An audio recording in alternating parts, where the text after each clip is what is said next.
Good evening, everyone. My name is Rashad Collins. In this discussion board, I will be discussing the topic of ethical violations and board discipline. Currently, I reside in Louisiana.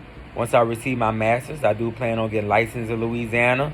In doing my research, I discovered some of the most common reasons a board will bring a counsel for discipline are as follows: inappropriate relationships with clients, practicing without a license, other, which consisted of poor standard of care, violation of other ethics, inadequate supervision, inappropriate fee assessment, dual relationships, failure to inform clients of the goals, techniques, and limitations of counseling, breach of confidentiality, failure to report abuse, failure to report clear and imminent danger, and failure to properly form and facilitate groups.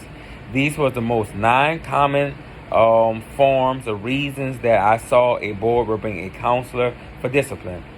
My reaction to this was kind of shocking. I didn't realize that so many counselors would have inappropriate relationships with clients.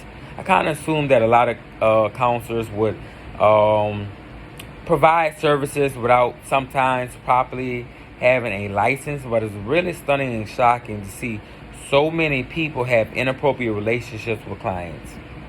In Louisiana, I came across a case against Julie Kringas versus the Louisiana Licensed Professional Counselors Board of Examiners. They charged her with having an inappropriate relationship with a client. Julie did admit to this, and this was clearly against the ACA Code of Ethics. The ACA Code of Ethics, A5A, states sexual and or romantic counselor-client interactions or relations with current clients, their romantic partners, or their family members are prohibited. This prohibition applies to both in-person and electronic interactions or relationships. Julie clearly went against this ACA Code of Ethics. In Louisiana, there is a statute that is very similar to the ACA Code of Ethics that I just formulated and told you about. And that has a statute of 371101. So she violated both these rights, and due to that, she had a 6-month suspension. She had to pay a $3,000 fine. She had to sign a consent agreement in which she agreed to follow all ACA Code of Ethics, all Louisiana Code of Ethics. Otherwise, she would have her license revoked. So Julie did have to pay some consequences for making unethical decision making and having an inappropriate sexual relationship with a client, which can definitely do harm.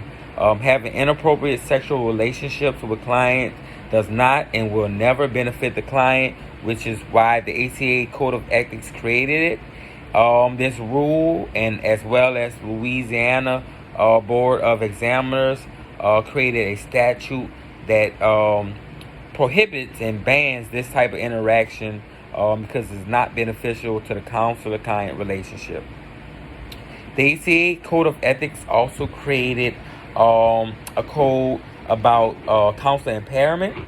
This code, which is C2G, states counselors must monitor themselves from signs of impairment from their own physical, mental, or emotional problems and refrain from offering or providing professional services when impaired. Obviously, Julie did not do this. Had she done this, she would not have provided services to any clients, but especially the clients she was having an inappropriate sexual relationship with.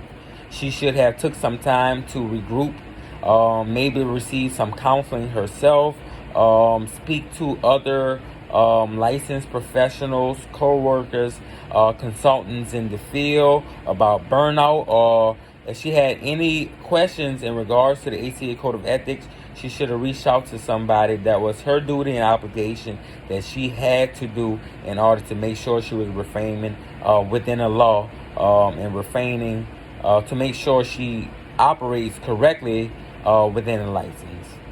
If I had a question, I kind of would ask, why do counselors can't have relationships with former clients after a period of time? I was kind of naive to this. I did not know that counselors cannot have relationships with former clients. So that would be my question, and thank you.